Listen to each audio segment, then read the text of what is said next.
Welcome. In this video, I will show you how to export reminders list to PDF on iPhone. First, let's open the reminders application on an iPhone. Here it is. Then open any reminders list. For example, here I have one list which is called My List.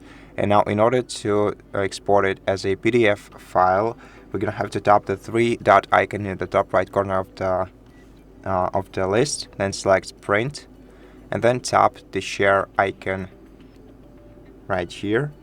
And as you can see, we will instantly share it as a PDF document.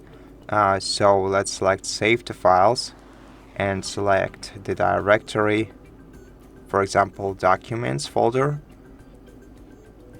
So let's select Documents, then Save. And then let's open this file in our folder.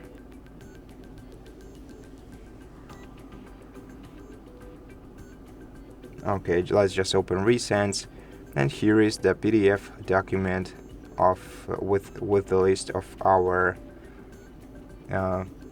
reminders that we exported.